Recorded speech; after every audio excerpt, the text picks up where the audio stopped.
Young Gujarat digital ન્યૂઝમાં આપનું હાર્દિક સ્વાગત છે। તો જોઈએ આજના મહત્વના સમાચારમાં। સુરત જિલ્લાના માંડવીનગરમાં વલ્લભભાઈ ખાતે સરદાર વલ્લભભાઈ પટેલ 150મી જન્મ જયંતિ નિમિત્તે એકતાનું પ્રતિજ્ઞા સરદાર વલ્લભભાઈની પ્રતિમાનું અનાવરણ કરવામાં આવ્યું હતું।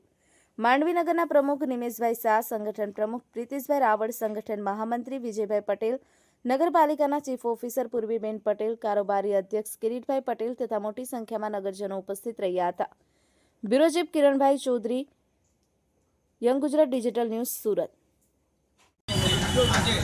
માંડવીનગરમાં સરદાર સાહેબની પૂર્ણ કદની પ્રતિમાનું અનાવરણ અને લોકાર્પણ કરવામાં આવ્યું। આ કાર્યક્રમમાં માંડવી નગર સંગઠનના પ્રમુખ શ્રી પ્રીતેશભાઈ રાવળ, મુખ્ય અધિકારી પૂર્વીબેન પટેલ, બાંધકામ અધ્યક્ષ રંજનાબેન મરાઠે, ઉપપ્રમુખ સંજયભાઈ ચૌધરી તથા સૌ માંડવી નગરપાલિકાના સભ્યશ્રીઓ, સંગઠનના સૌ સભ્યશ્રીઓ તથા નગરમાંથી ખૂબ જ મોટી સંખ્યામાં નગરજનો ઉપસ્થિત રહ્યા।